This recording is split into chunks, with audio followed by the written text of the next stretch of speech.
the day the painting disappeared.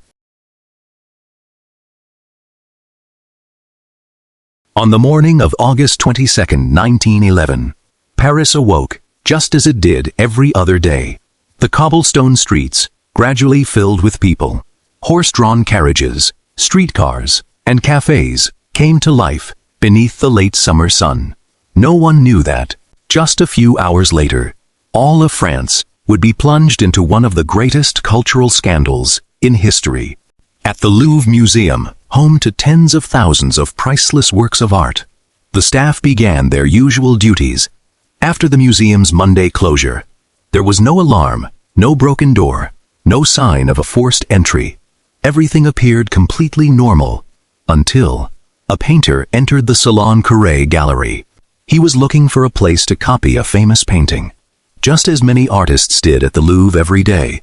But when he looked up at the wall, he froze. The space in front of him was completely empty, where one of Leonardo da Vinci's greatest masterpieces should have been hanging.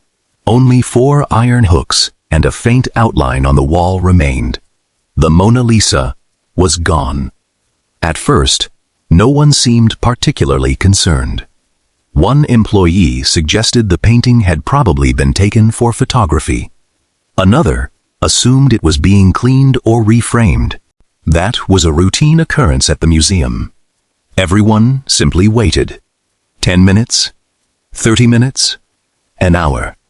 But the Mona Lisa never returned. By then, a growing sense of unease began to spread throughout the building. The staff rushed through the museum's storage rooms. They searched the photography studio. They checked the restoration workshop. They inspected every storage area. The painting was nowhere to be found. A few hours later, the truth could no longer be denied. Leonardo da Vinci's most famous masterpiece had been stolen from the largest museum in France. The news spread across Paris at an unprecedented speed. Crowds gathered in the square outside the Louvre. Reporters packed the museum's entrances. Newspapers rushed out one special edition after another. One question dominated the front pages across France.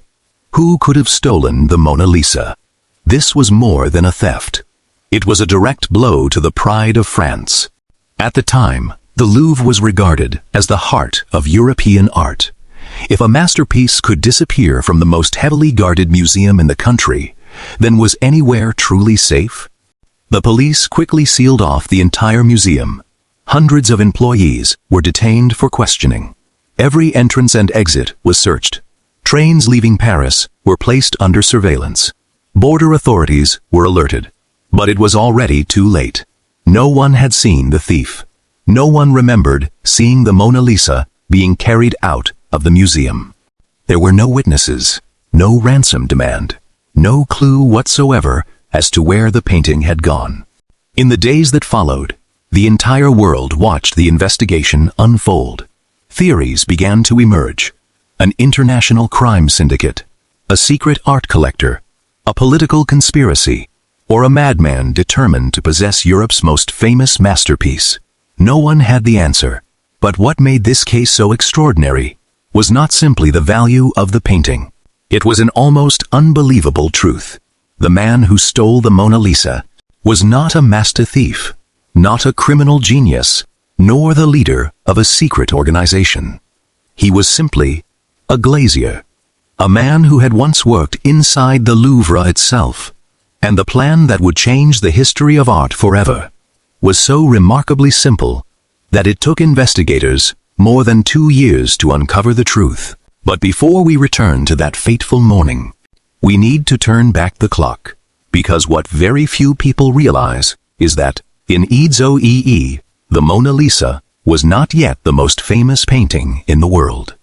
Before it became a legend, there is one fact that many people today find hard to believe. If you traveled back to Paris at the beginning of the 20th century and asked an ordinary passerby, what is the most famous painting in the Louvre, there is a good chance they would not have answered, the Mona Lisa. By Ee, Leonardo da Vinci was already revered around the world as a genius. But the portrait of the woman with the mysterious smile was still just one of thousands of artworks on display inside the museum. It was admired by artists, highly respected by scholars, but to the general public, the Mona Lisa had not yet become the global icon we know today. To understand why, we need to turn the clock back more than 4 centuries. Around Wu Sen, Leonardo da Vinci began painting a portrait in the city of Florence, Italy. The woman in the painting is widely believed by historians to be Lisa Gherardini, the wife of a wealthy silk merchant named Francesco del Giocondo. For that reason, the painting is also known in Italy as La Gioconda. Leonardo did not treat it as an ordinary commission. He continued refining the painting for years. In fact, many historical accounts suggest that he was still working on it during the final years of his life. Unlike many artists of his time, Leonardo never delivered the portrait to its intended patron. Instead, he kept it with him for many years, regarding it as a work that was never truly finished. That is why the Mona Lisa became one of the very few paintings that Leonardo always kept by his side. In Wu Lil, Leonardo accepted an invitation from King Francis I and moved to France. He brought with him several of his most important works. Among them was the Mona Lisa. 3 years later, Leonardo died. The painting was acquired by the King of France and became part of the royal collection. Over the centuries that followed, the Mona Lisa was displayed in several royal residences throughout France. For a time, it even hung in the bedroom of King Louis XIV at the Palace of Versailles after the French Revolution. Thousands of artworks from the royal collection were transferred to the Louvre, where they could be viewed by the public. The Mona Lisa became part of that collection as well. By the beginning of the 20th century, the Louvre had already become the largest and most prestigious museum in the world. Every year, hundreds of thousands of visitors from across Europe came through its doors. But what is remarkable is that most of them did not come specifically to see the Mona Lisa. The Louvre was home to countless celebrated masterpieces, monumental works by the great masters of the Renaissance, ancient Greek sculptures, and Egyptian artifacts that were thousands of years old. Many visitors even spent hours admiring the Venus de Milo, or the Winged Victory of Samothrace. Compared with those masterpieces, the Mona Lisa was relatively modest in size. It measured only about 77 centimeters tall and 7 centimeters wide. It did not dominate an entire wall. It was not displayed in a room of its own, nor was it protected by any special security barriers. It was simply a famous painting, hanging among countless other priceless works of art.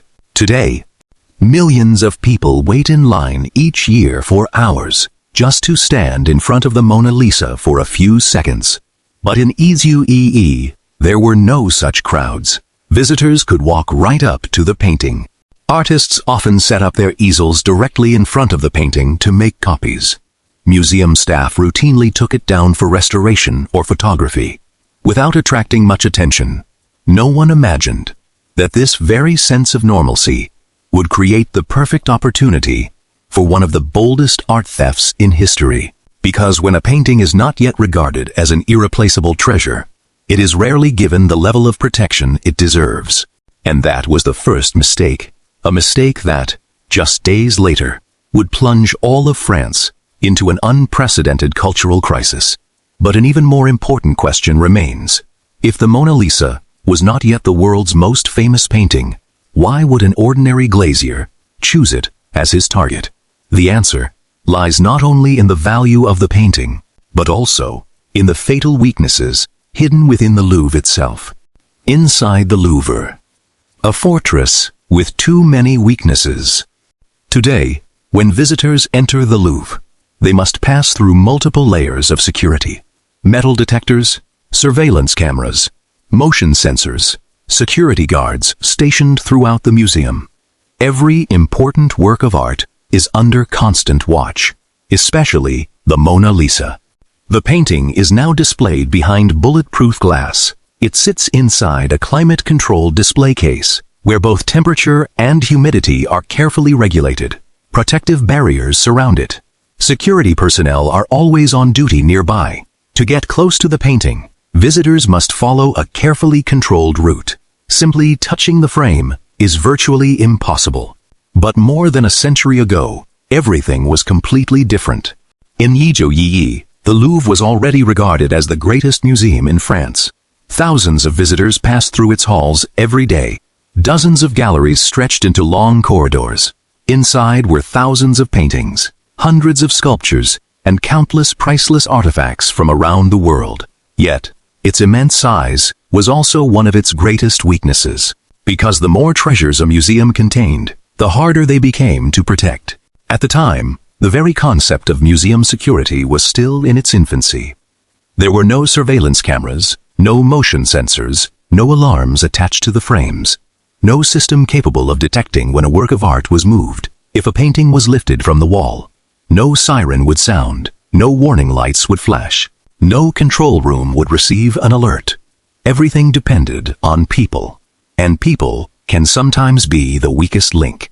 Louvre employees were authorized to remove paintings from the walls for restoration, to take them to the photography studio, to clean them, or to replace their protective glass.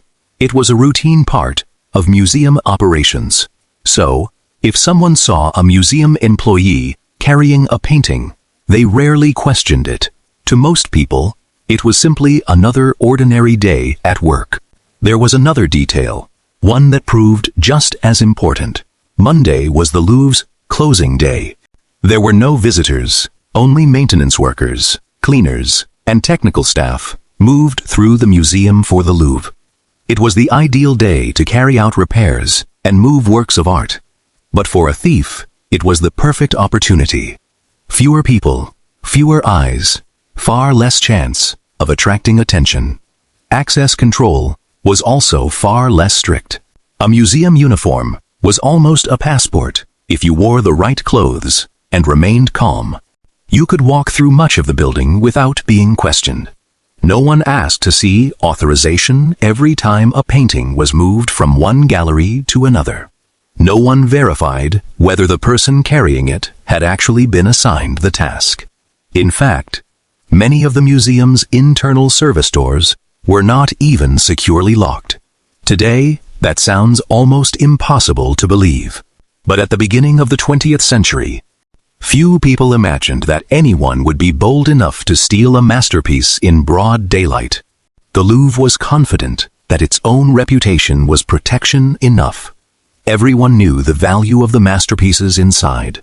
Everyone believed that selling them would be virtually impossible. So, what was there to fear? That very mindset created a false sense of security. The staff trusted the system.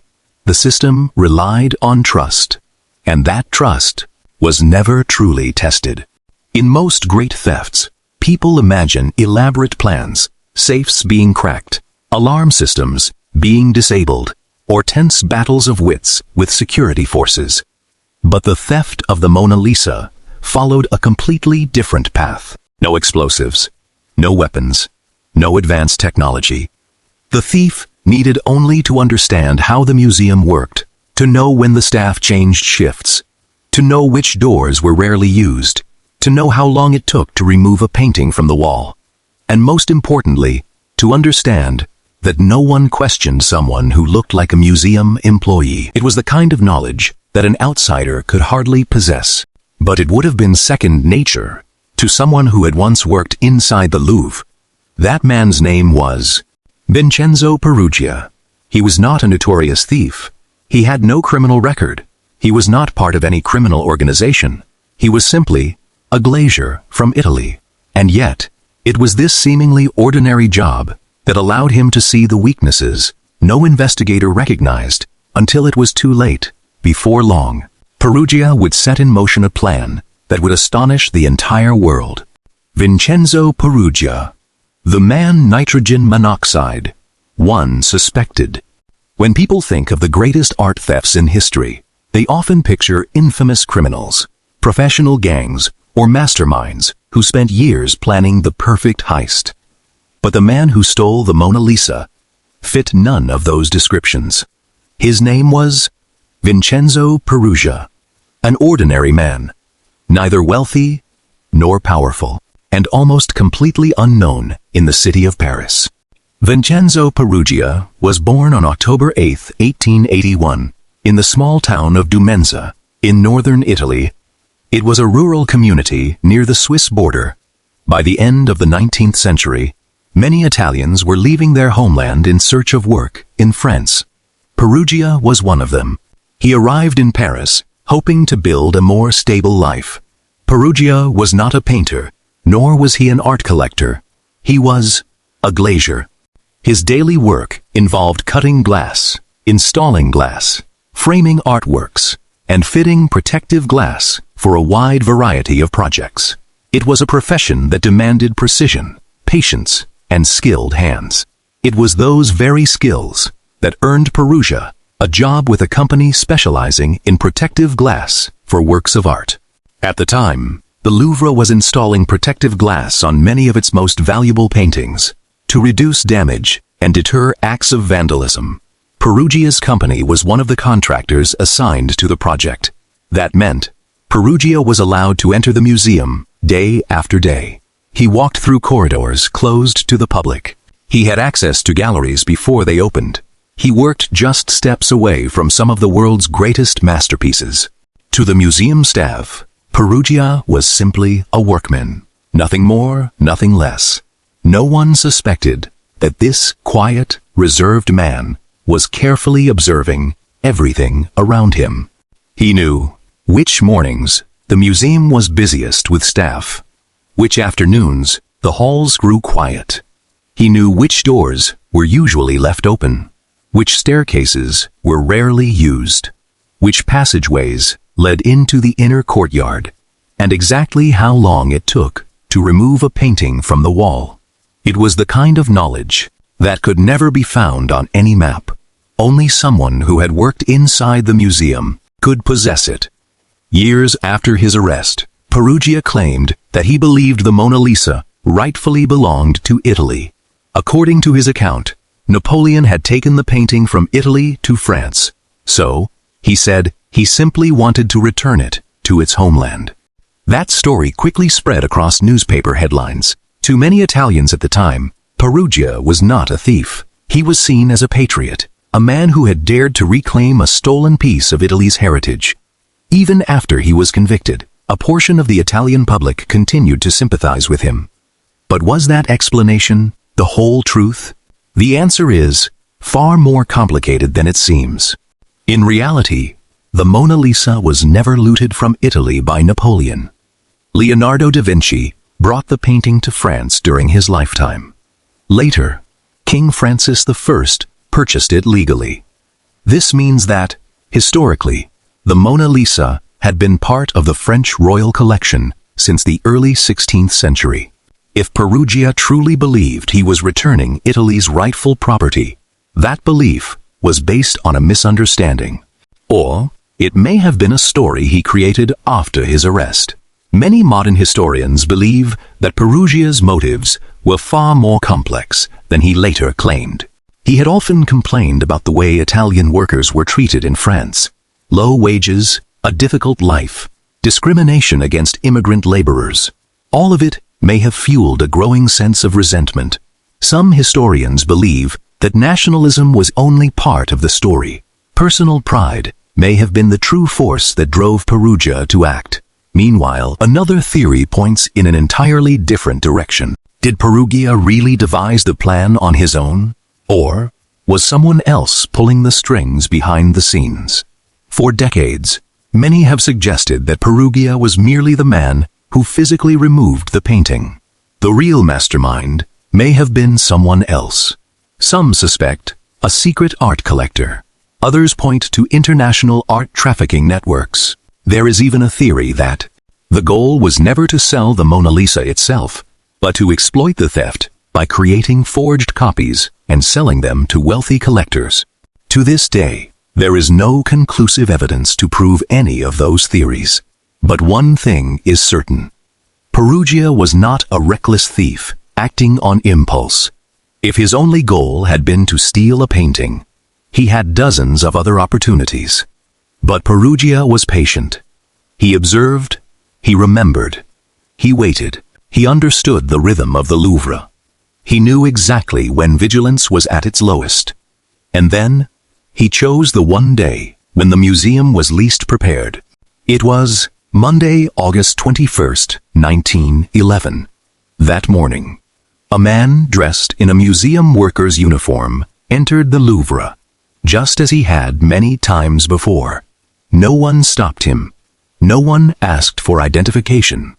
No one realized that just a few hours later, he would walk out of the museum carrying France's most famous masterpiece. The morning of August 21st, 1911. August 21st, 1911. It was a Monday for the people of Paris. It was just another ordinary morning. But for the Louvre, it was the museum's weekly closing day. There were no visitors, no tour groups, no artists setting up their easels in front of the masterpieces. Inside the vast museum, only maintenance workers, cleaners, and technical staff remained. The galleries that were normally crowded each day had fallen into an unusual silence. It was that silence that Vincenzo Perugia had been waiting for all along. At around c-8 a.m., Perugia arrived at the entrance to the Louvre. He was wearing the familiar white smock of a museum worker, the standard uniform often worn by maintenance and technical staff inside the museum. No one seemed suspicious. After entering the Louvre many times to install protective glass on paintings, Perugia had become a familiar face to many of the employees. He walked through the entrance as though he were beginning another ordinary day at work. No one knew that it would be the last time the Mona Lisa hung on the walls of the Louvre. Perugia walked straight to the Salon Carré. It was the gallery where the Mona Lisa was displayed at the time. In the unusual silence, there were no crowds blocking the view, no conversations, only a handful of employees occupied with their daily work. He waited for the right moment, when no one was paying attention. Perugia stepped toward the painting. For many people, this is the hardest part of the story to imagine. How could one man steal a world-famous masterpiece from inside a museum? The answer is that in Ejo, removing a painting from the wall was nowhere near as difficult as it would be today. At the time, the Mona Lisa was mounted in a wooden frame, with a protective glass panel in front. The entire assembly hung from a relatively simple mounting system. Perugia simply lifted the painting off its hooks. No alarm sounded. No security guards came running. No signal indicated that one of the world's greatest masterpieces had just been removed from its place. He picked up the painting and walked out of the gallery calmly, like a workman carrying equipment to another part of the museum. Had anyone seen him, they likely would have assumed the painting was being taken away for maintenance. After all, that was a routine occurrence. Perugia carried the painting to a little-used service staircase. There, he placed it on the floor. Then, he began removing the outer wooden frame. Next came the protective glass. For a skilled glazier like Perugia, the entire process took only a matter of minutes. Once the frame and glass were removed, all that remained was the Mona Lisa itself, painted on a thin poplar wood panel. It was much smaller than most people imagine, only about 77 centimeters tall, and just over 53 centimeters wide, small enough for a grown man to hold tightly against his body. According to many historical accounts, Perugia wrapped the painting in the white workman's smock he was wearing. Other sources suggest that he concealed it beneath his outer coat. Either way, from the outside, almost no one would have realized that he was carrying one of France's greatest national treasures. But just when everything seemed to be going perfectly, something unexpected happened.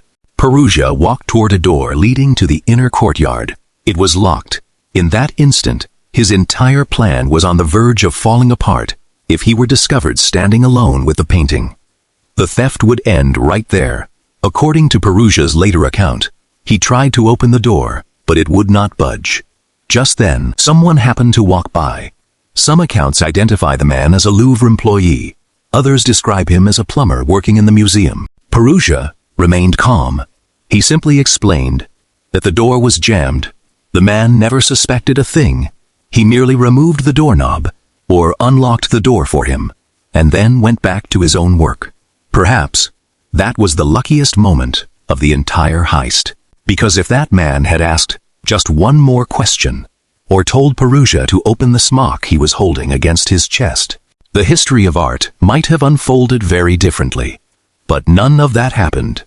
Perugia continued down the staircase, crossed the courtyard, and walked out of the museum. He did not run. He did not hide his face. He did not create a distraction.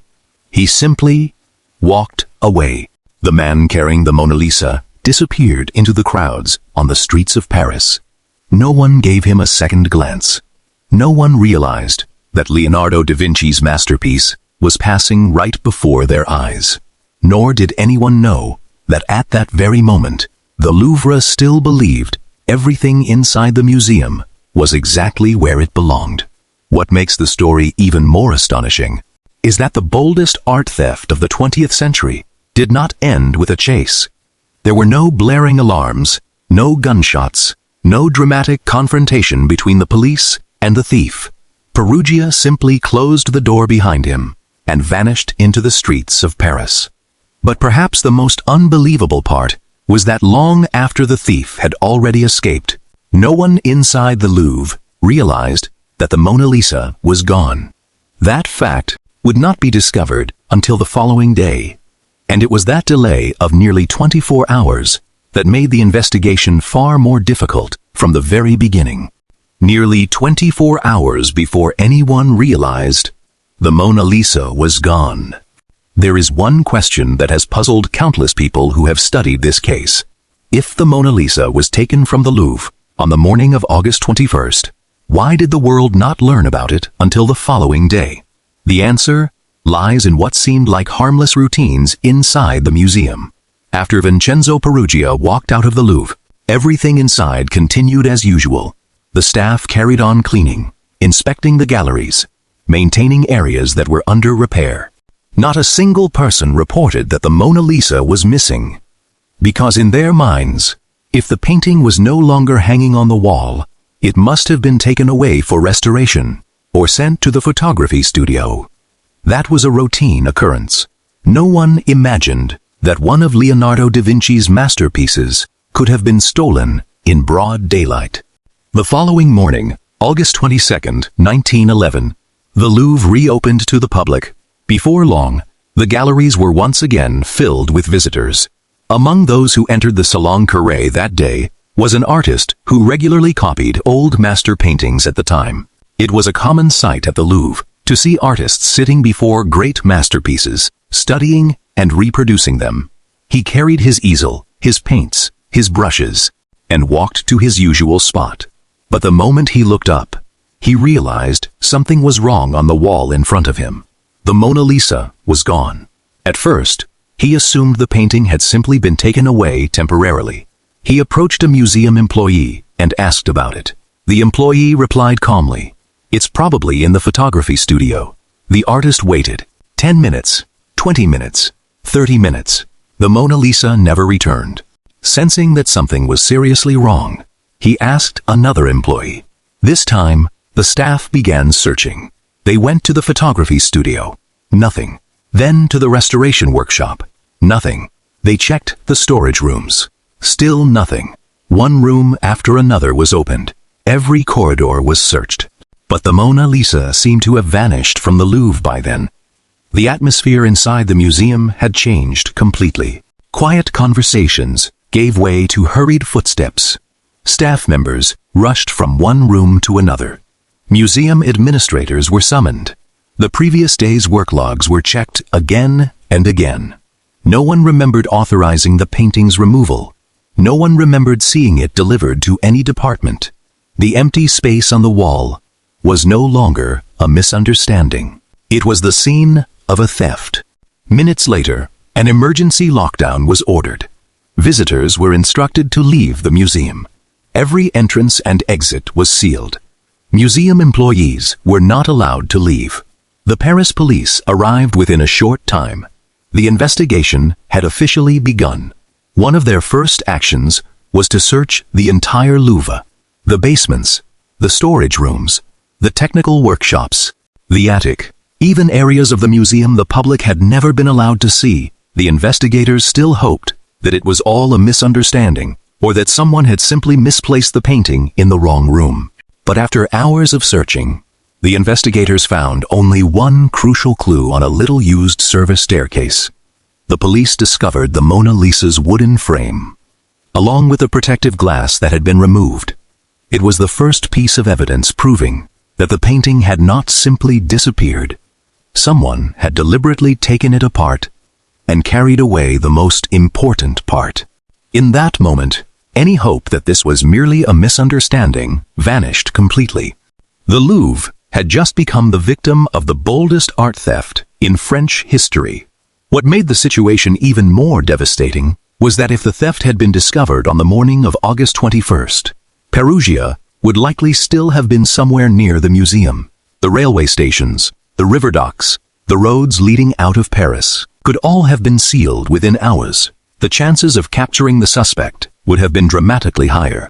But because nearly 24 hours had already passed, every initial advantage was gone.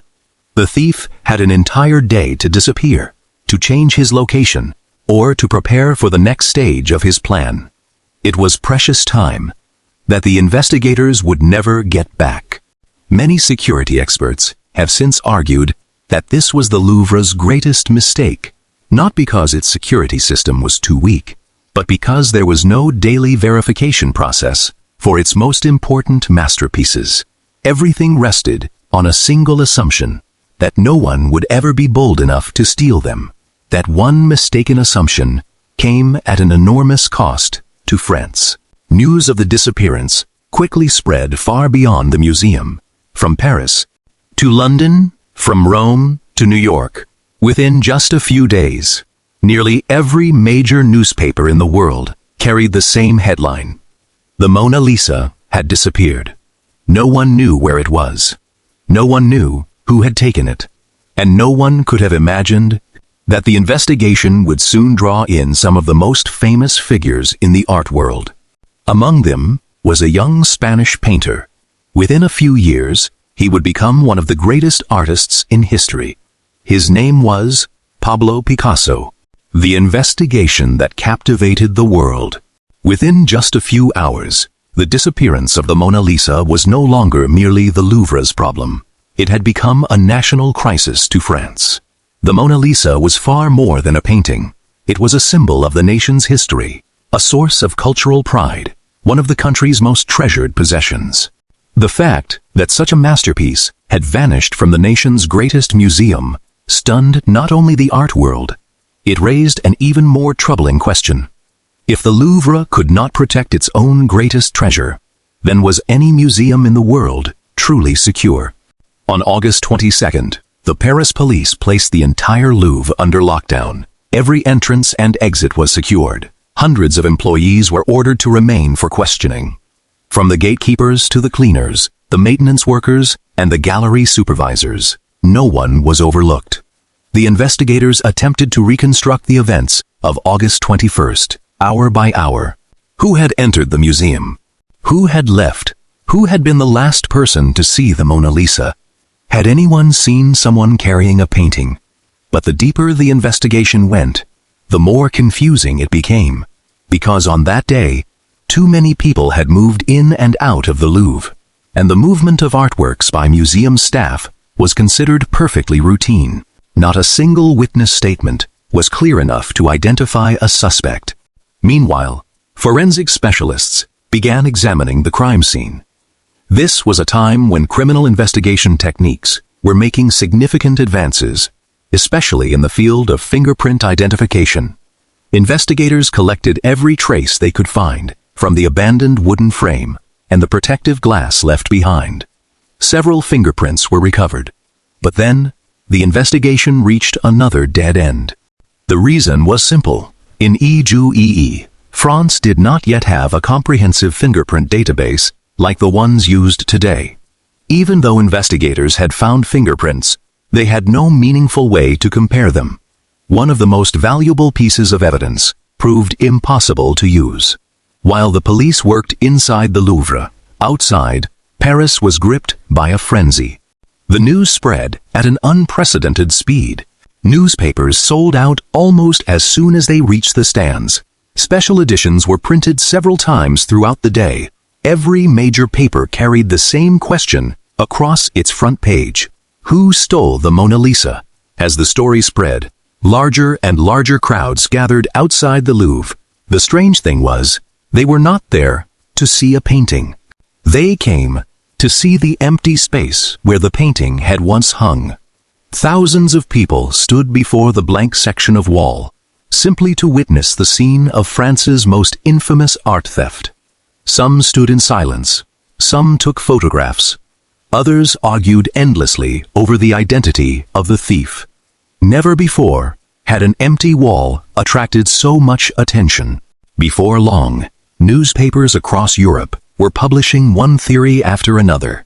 Some claimed that a wealthy American millionaire had secretly hired someone to steal the Mona Lisa for a private collection. Others believed it was the work of an international art trafficking network. Some suspected that the theft was politically motivated, an attempt to humiliate France on the world stage. There were even those who insisted that the painting had never left the Louvre at all. It was simply hidden somewhere inside the vast museum. The police refused to rule out any possibility. Railway stations were searched. Seaports were placed under surveillance. Border authorities were alerted.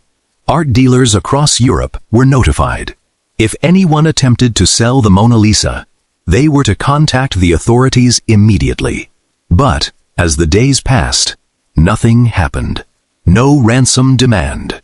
No confession. No new witnesses. It was as though the painting had simply vanished from the world. What troubled the investigators most was the motive. If the goal had been money, selling a masterpiece as famous as the Mona Lisa was virtually impossible. No legitimate auction house would dare handle it. No museum could buy it. And even the wealthiest private collectors would have had no practical way to display a painting the entire world was searching for. So, why steal the Mona Lisa at all? That question had no answer. Over the weeks that followed, every promising lead reached a dead end. No suspect, no murder weapon, no eyewitness, no painting. The investigation seemed to have come to a complete standstill. Then, without warning, a new name emerged. Not a professional criminal, not an art smuggler, but a celebrated poet from Paris. The arrest of that man would soon lead investigators to someone even more famous. A young Spanish painter who would later become one of the most celebrated artists in history. His name was Pablo Picasso. In an instant, the theft of the Mona Lisa was no longer just a criminal investigation. It had begun to draw the entire European art world into a storm that no one saw coming. When Pablo Picasso became a suspect. If someone told you that the theft of the Mona Lisa once forced Pablo Picasso to sit before investigators, fearing he might be arrested, most people would assume it was nothing more than fiction. But it wasn't. It really happened. And it all began with a poet. His name was Guillaume Apollinaire. At the beginning of the 20th century, Apollinaire was one of the leading figures in Paris's literary and artistic circles. He wrote poetry, he published art criticism, and he surrounded himself with many of the era's most innovative painters. Among his closest friends was a young Spanish artist. His name was Pablo Picasso. At the time, Picasso had not yet become the legendary figure the world would come to know. He was only in his early 30s, still establishing his reputation in Paris. Few people realized that several years before the Mona Lisa disappeared, an incident had taken place that seemed to have nothing to do with the theft. A man named Jerry Pierret, Apollinaire's secretary and close friend, had repeatedly stolen small artifacts from the Louvre. Most of them were modestly sized sculptures and ancient antiquities that could be carried away with ease. What made it possible was the museum's remarkably lax security.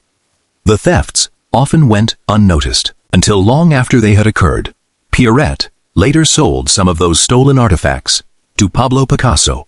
According to many historical accounts, Picasso bought the artifacts because they were inexpensive, and because he recognized their artistic value. He did not believe they had been stolen, or if he had any suspicions, he chose not to ask too many questions. The matter seemed to be over until the Mona Lisa disappeared. The public pressure that followed was unlike anything France had ever experienced. The police desperately needed a breakthrough. The newspapers were equally eager, searching for any lead they could find. Then, Gary Pierret unexpectedly sent a letter to a newspaper. In it, he boasted that he had stolen antiquities from the Louvre on several occasions. With remarkable ease, the claim sent shockwaves through Paris. If one man had been able to steal artifacts from the Louvre again and again, could he also have been connected to the disappearance of the Mona Lisa? The police immediately began tracing the connections. Their investigation led them to Guillaume Apollinaire. The celebrated poet was quickly arrested and taken in for questioning. For Apollinaire, it came as a profound shock. He denied having any involvement in the theft. But when investigators questioned him about the ancient sculptures that had once been found in his apartment, he realized he could no longer remain silent. In a moment of panic, Apollinaire mentioned Picasso. It was perhaps the one decision he would come to regret more than any other. Only a few days later, Picasso received a summons. The young painter entered the interrogation room, overwhelmed with anxiety. He understood that if the police could prove he had knowingly purchased stolen artifacts, his career might be over before it had truly begun. According to numerous contemporary accounts, Picasso appeared deeply distressed. He struggled to answer the investigators' questions. At one point, he was reportedly on the verge of tears. The man who would one day be celebrated as one of the greatest artistic geniuses in history sat trembling before the investigators. Another detail made the situation even more complicated after learning that the police investigation was closing in. Picasso and Apollinaire decided to take the Iberian sculptures they had acquired to the banks of the Seine. They intended to throw them into the river and erase the evidence. But when they stood before the water, they hesitated. Neither man could bring himself to do it. In the end, the artifacts were surrendered to the authorities. For hours, the police searched for a connection between Picasso, Apollinaire, and the disappearance of the Mona Lisa. But the deeper they investigated, the clearer it became that the links were nothing more than a coincidence. It was true that Picasso had once possessed artifacts stolen from the Louvre. It was true that Apollinaire knew the man who had stolen them, but there was no evidence that either of them had known in advance about the plan to steal the Mona Lisa. There was no evidence that they had ever met Vincenzo Peruggia, nor was there any proof that they had taken part in any stage of the theft after days of investigation. The police had no choice but to release both Picasso and Apollinaire. Their names were cleared, but the shadow of the scandal would linger over them for years to come. For Picasso, it was one of the most terrifying experiences of his life. In the years that followed, he rarely spoke about that chapter of his past. As for the investigation, the arrests of two of the art world's most famous figures failed to produce a single meaningful breakthrough. If anything, they revealed just how desperate the investigation had become. The police had run so short of credible leads that they were now questioning some of the most prominent names in the artistic community. While newspapers around the world filled their front pages with photographs of Picasso and Apollinaire, the man who had actually stolen the Mona Lisa was living an astonishingly ordinary life. He did not flee to another country. He did not try to sell the painting. He did not join an international smuggling ring. Instead, he simply returned to his small rented room in Paris, closed the door, and hid the world's most famous painting inside a wooden trunk for nearly 2 years, while thousands of police officers, investigators, and journalists searched across Europe.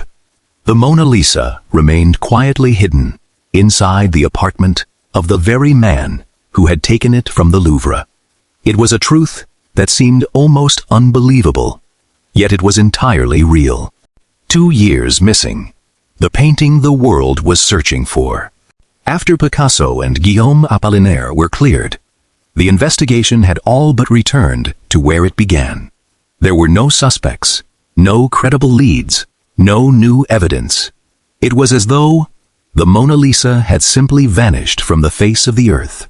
Days passed, then weeks, then months, yet there was still no sign of the painting. For the French police, it was an unprecedented failure. Every major border crossing had been alerted. Seaports, railway stations, art dealers, auction houses, museums across Europe. Everyone knew the Mona Lisa was being sought. If the painting surfaced, it would almost certainly be recognized immediately. That was the great paradox of the case. The more famous a painting became, the harder it was to sell. Unlike diamonds, unlike gold or cash, a masterpiece like the Mona Lisa could not simply be converted into money. Anyone who bought it could never display it publicly, could never exhibit it, could never offer it at auction. Even the wealthiest collectors in the world understood that owning a painting the entire world was searching for would be little different from making themselves a target for the police. That left the investigators with a troubling question. If the painting could not be sold, then what was the true purpose of the theft? Meanwhile, the newspapers continued to fuel the public's imagination. Every week, a new theory emerged. Some believed the Mona Lisa had been smuggled to America aboard a steamship. Others insisted the painting was hidden in the underground vault of a wealthy European millionaire. Some newspapers even claimed that it had been cut into pieces for secret transport or destroyed to erase every trace of the crime. None of those theories was ever proven, but each one only deepened the public's fascination. Ironically, it was during the years the Mona Lisa was missing that the painting's fame grew faster than ever before. Before Ijoli, many people had never even heard of the Mona Lisa, but after the theft, the painting's name appeared in newspapers almost every day. Old photographs were republished. Articles analyzing its artistic significance were printed one after another. People began talking about its mysterious smile, its eyes that seemed to follow the viewer, and Leonardo da Vinci's extraordinary painting techniques. A strange paradox began to emerge. The Mona Lisa became more famous precisely because it was no longer on public display. While the world continued to debate the mystery, Vincenzo Peruggia lived an almost entirely ordinary life. He remained in Paris. He did not change his name. He did not flee. He did not cross the border. According to many historical accounts, Peruggia kept the Mona Lisa in the small apartment he rented. The painting was hidden inside a wooden trunk with a false bottom. Above it were his clothes, his work tools, and the ordinary belongings of everyday life. No one could have imagined that beneath those wooden boards lay the masterpiece the entire world was searching for. From time to time, Peruggia would open the trunk, take out the painting, inspect it for any signs of damage, then carefully place it back in exactly the same hiding place. He waited patiently. No one knows what Peruggia was thinking during those nearly 2 years. Was he waiting for the right opportunity to return the painting to Italy? Was he expecting a secret buyer? Or perhaps he simply had no idea what to do next. To this day, no one knows the answer for certain. Some historians believe Peruggia never had a plan for what would come after the theft. He focused entirely on stealing the painting, without thinking through what would happen next. That, they argue, is why he kept the Mona Lisa hidden for so long. Others believe Peruggia was simply waiting for the right moment. He intended to act only after the public attention had begun to fade. Whatever the truth may be, Time was no longer on his side, because the longer the Mona Lisa remained missing, the more legendary it became, and with every passing day, bringing the painting back into the open, or trying to sell it, became even more dangerous. In late Ijoisen, after nearly 2 years of silence, Perugia finally made his decision, a decision that would bring the greatest manhunt in the history of art to an end. He wrote a letter. The recipient was not a criminal organization, not a secret collector, but an art dealer in Florence, Italy. In the letter, Perugia claimed that he was in possession of the Mona Lisa, and that he wished to return the painting to its homeland. He believed the time had come for the world to learn the truth. But Perugia never realized that the very letter he had written would become the greatest mistake of his entire plan. The fateful letter and the trap in Florence. November 1913. Nearly 2 years had passed since the Mona Lisa disappeared from the Louvre. The French police had almost no worthwhile leads left. Many had begun to believe that the painting would never be found. But just then, in the Italian city of Florence, a mysterious letter arrived. Its recipient was Alfredo Geri, a well-known art dealer and respected art merchant based in Florence. In the letter, the sender identified himself only as Leonardo. He claimed that he was in possession of the Mona Lisa and that he wished to return the masterpiece to Italy, not for money, but out of patriotism. At first, Geri was skeptical. Over the previous 2 years, he had heard countless rumors.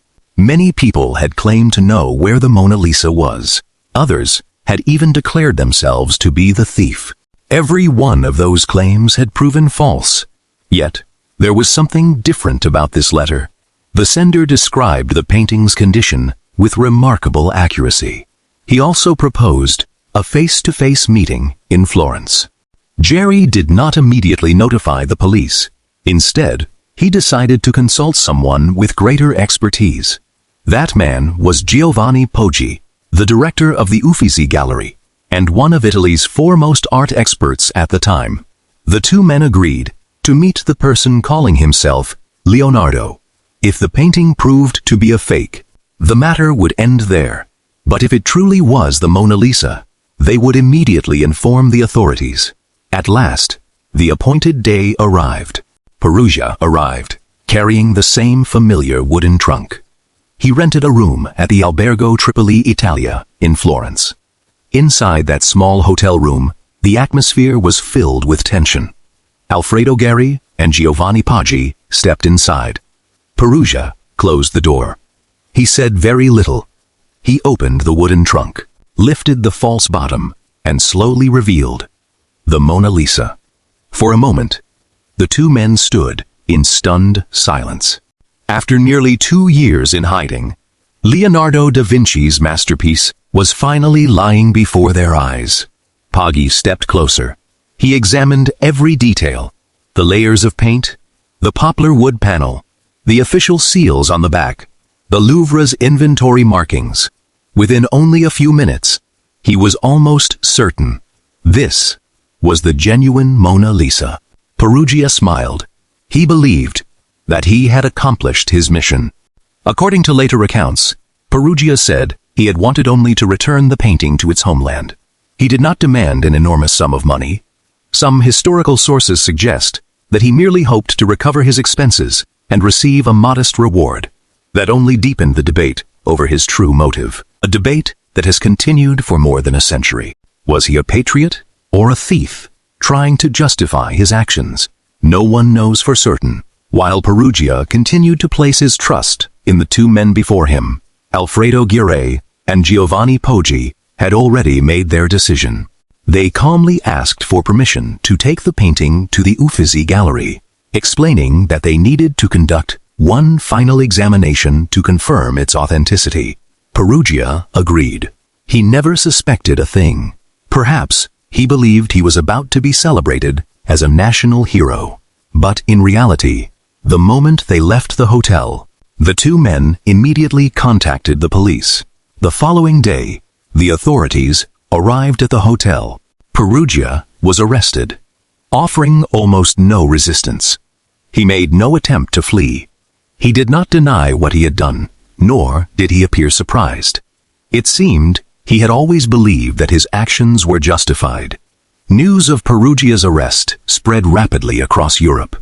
After more than 2 years of searching, the mystery had finally been solved. The newspapers that had once carried the headline, "The Mona Lisa has disappeared," now replaced it with another, "The Mona Lisa has been found." But before returning to France, the painting would make one final and remarkable journey.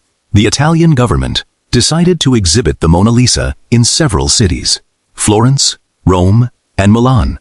Tens of thousands of people lined up for the chance to see the painting that had captivated the entire world. For many Italians, it was more than an exhibition. It was a rare opportunity to admire Leonardo da Vinci's masterpiece in the artist's own homeland. Only afterward was the Mona Lisa returned to France. In early January 1914, the painting returned to the Louvre. This time, not in silence, but to the welcome of the entire world. Yet, even though the thief had been captured, and the painting had been recovered intact, the case still left behind one enduring question. Did Vincenzo Perugia really act alone, or was he merely the man who was caught in a plan far larger than anyone had imagined? Did Vincenzo Perugia act alone, or was he just a pawn? November 29th, 1913. After more than 2 years of searching, Vincenzo Perugia finally stood before the investigators. To the police, the case appeared to be over. They had their thief. The Mona Lisa had been recovered, and they now knew how the painting had been taken from the Louvre. But the more they questioned Perugia, the more another question began to emerge. Did he really plan and carry out the theft on his own, or was there someone else behind it all? Throughout his interrogations, Perugia's story remained remarkably consistent. He insisted that he had stolen the Mona Lisa out of patriotism. He believed that Leonardo da Vinci was Italian, that the Mona Lisa was part of Italy's cultural heritage, and that the painting belonged in its homeland. It was an explanation that resonated with many Italians at the time. The Italian press portrayed Perugia as an ordinary working man who had stood up for his nation's honor when his trial began. Many supporters gathered outside the courthouse. Some even applauded as Perugia appeared before the court. To them, he was not a thief. He was a hero. In the end, Perugia was sentenced to just over 1 year in prison. After an appeal, his sentence was reduced to approximately 7 months. He was released not long afterward. If we judge only by the sentence he received, it is hard to believe that this was the man responsible for the most famous art theft in history. Yet, for many modern historians and researchers, that very fact has raised even more questions. A plan that seemed so simple, was it really that simple? To begin with, Perugia was not an expert in the art market, nor did he have connections with influential collectors. If his goal had been money, he had virtually no realistic way to sell the Mona Lisa. And if his goal had truly been to return the painting to Italy, why did he keep it hidden in his apartment in Paris for nearly 2 years? Why not take it across the border immediately after the theft? Or at the very least, contact the Italian authorities much sooner? Those questions remain without fully convincing answers to this day. And because of that, a number of competing theories began to emerge. Among all those theories, the most famous involves a man named Eduardo de Valfierno. According to the story, Valfierno was an Argentine con artist. He supposedly hired Perugia to steal the Mona Lisa. While the entire world was searching for the original painting, Valfierno secretly sold multiple high-quality copies to wealthy collectors. Each buyer was convinced that they alone possessed the genuine Mona Lisa. If such a scheme really existed, Valfierno would have made an enormous fortune, while Perugia would have been nothing more than the man who carried out the theft. At first glance, it is a remarkably convincing story. In fact, the story has appeared in numerous books, documentaries, and television programs. But there is one major problem. To this day, there is no credible historical evidence that Eduardo de Valfierno ever existed in the role described by the story. The entire tale can be traced back to an article published many years after the theft.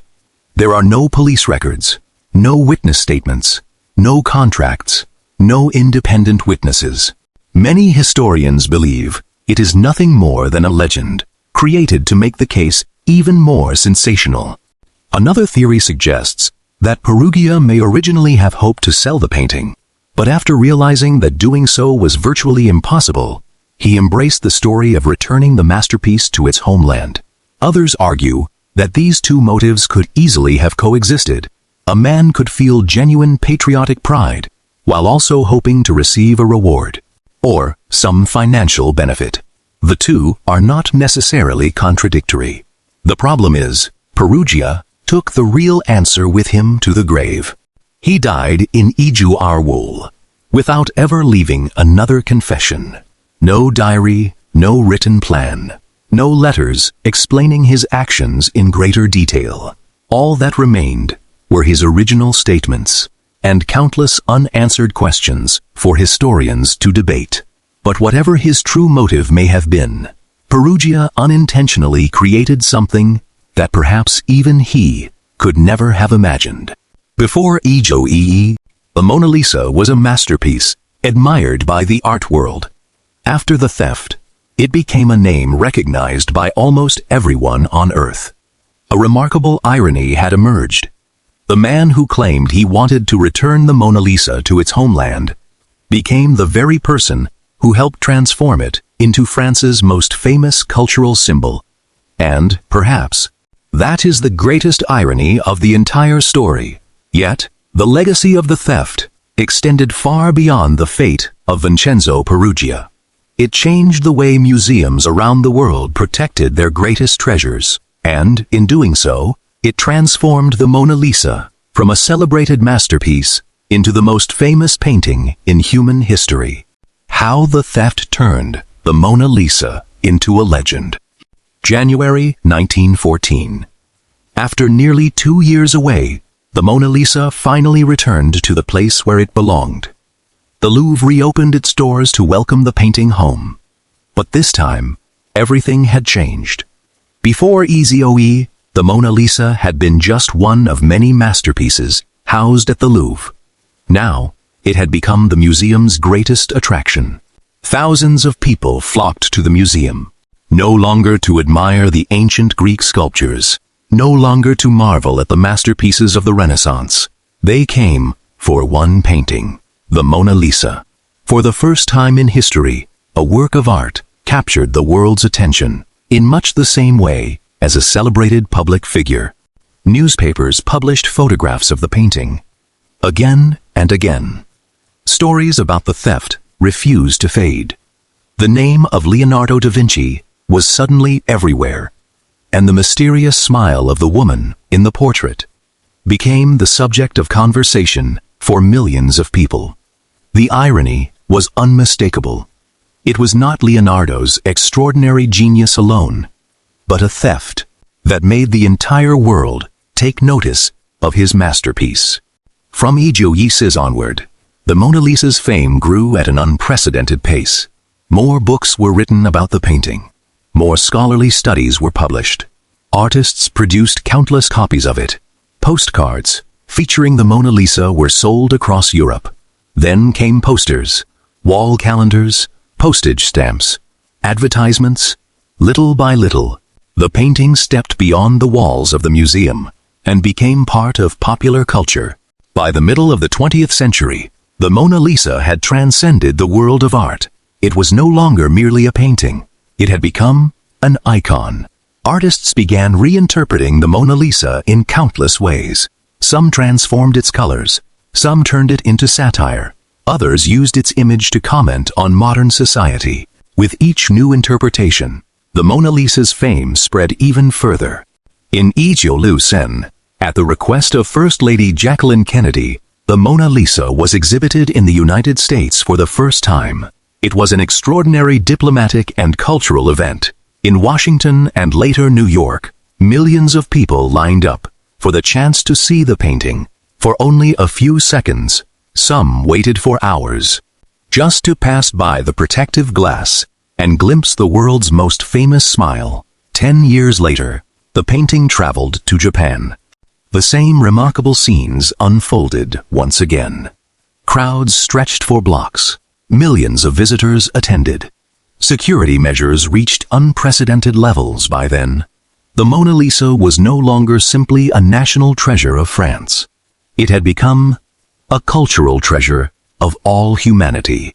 And yet, the most fascinating part of the story may come down to one very simple question. What if Vincenzo Peruggia had never stolen the Mona Lisa in 1911? Many art historians believe the Mona Lisa would still be regarded as a masterpiece. Experts would still admire Leonardo da Vinci's extraordinary technique. Museums would still recognize it as one of the defining works of the Renaissance. But would it have become the most famous painting in the world? No one can say for certain. Before the theft, the Louvre housed countless masterpieces of equal artistic significance. The Mona Lisa did not stand above them in public recognition. It was the mysterious disappearance, the 2-year search, the headlines that appeared in newspapers around the globe, and the dramatic recovery that created a story no publicity campaign could ever have matched. In other words, the theft transformed the Mona Lisa from an artistic masterpiece into a cultural legend. That is why, even today, when people think of painting, the first name that comes to mind for so many is still the Mona Lisa.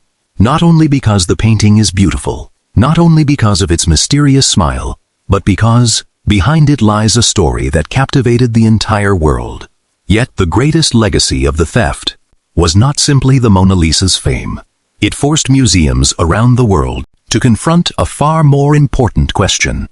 How do you protect humanity's greatest treasures before it is too late? The answer to that question would fundamentally reshape the way the world protects art for more than a century to come. The legacy of a theft that changed the art world. When people think of the theft of the Mona Lisa, most remember a glazier, a museum that was outwitted, and a manhunt that lasted nearly 2 years. But viewed from a broader perspective, those are only the surface of the story. The true legacy of this case does not lie in the fact that a painting was once stolen. It lies in how the entire world changed because of what happened next. Before Ijuyiyi, most museums across Europe were built upon a very simple belief. Art existed to be experienced by the public. The closer visitors could stand to a masterpiece, the more deeply they could appreciate its beauty. As a result, many priceless paintings were displayed. With little or no special protection, visitors could approach them closely. Artists were allowed to set up easels directly in front of the works to make copies. Museum staff regularly removed paintings for restoration or photography. Few people imagined that one day someone would simply walk a masterpiece out of a museum. After the theft of 1911, that way of thinking began to change. The Louvre undertook a comprehensive review of its procedures for protecting works of art. Inventory checks became far more rigorous. The rules governing the movement of paintings were significantly tightened. No longer could a single person remove a masterpiece without proper authorization or official supervision. Over the years that followed, other major museums across Europe began making similar changes. Security was no longer treated as a secondary concern. It became an essential part of preserving humanity's artistic heritage. And as time moved forward, science advanced, technology evolved. New layers of protection were introduced. Bulletproof glass, motion and security sensors, alarm systems, surveillance cameras, climate control systems that carefully regulated temperature and humidity. With every technological advance, the goal remained the same: to ensure that the events of 1911 would never happen again. Today, the Mona Lisa is displayed inside a specially engineered case, designed to resist both impact and bullets. The temperature and humidity inside the enclosure are monitored and controlled almost continuously. The distance between visitors and the painting is carefully calculated. Security personnel are always on duty. Millions of people come to see the Mona Lisa every year, yet almost no one ever comes close enough to touch it. The irony is that Vincenzo Peruggia himself helped bring about those very changes. He did not invent a new technology. He did not write a new law. Yet his actions forced the world to rethink how cultural heritage should be protected. It is one of history's great ironies. A thief unintentionally helped make museums safer, and yet the impact of the theft reached far beyond security. After Easy Oye, people began to realize that the value of a work of art does not lie only in its paint or its age. It also lies in its story. The more extraordinary a painting's history, the more powerfully it captures the public's imagination. And few stories are more extraordinary than disappearing from the world's most famous museum, only to reappear nearly 2 years later. That is why the Mona Lisa is more than just a masterpiece by Leonardo da Vinci. It is also a part of modern history, an icon that appears in school textbooks, documentaries, novels, films, popular culture, and in virtually every list of the greatest works of art ever created. Perhaps the most remarkable irony is that Vincenzo Peruggia never achieved what many people assume he was after. He never became wealthy. He never became a legendary criminal. He never built an empire dealing in stolen art. After serving his sentence, Peruggia returned to an ordinary life. He served in the Italian army during the First World War. After the war, he married, returned to work as a house painter and decorator, and lived a quiet life until his death in 1925, at the age of 44. Meanwhile, the Mona Lisa continued its journey through history. It survived 2 world wars. It was secretly relocated on multiple occasions to protect it from bombing. It welcomed hundreds of millions of visitors from around the world. The name of Leonardo da Vinci became more enduring than ever. As for Vincenzo Peruggia, his name is remembered only when people recount the most famous art theft in history. Perhaps that was something Peruggia himself could never have imagined. He set out to change the fate of a single painting, but in the end, he helped change the history of museums around the world. And more than a century later, this extraordinary case still leaves us with a fascinating question. What truly gives a work of art its value? Is it the genius of the artist, its centuries of history, or the remarkable story it has lived through? Perhaps for the Mona Lisa, its greatness comes from all of those things combined. A genius of the Renaissance, a mysterious smile, a daring theft, and more than a century of enduring fame. That is why, even today, millions of people patiently wait in line at the Louvre, just to stand before that painting for a few fleeting seconds, not only to admire a masterpiece, but also to come face to face with the silent witness to one of the most famous crimes in human history.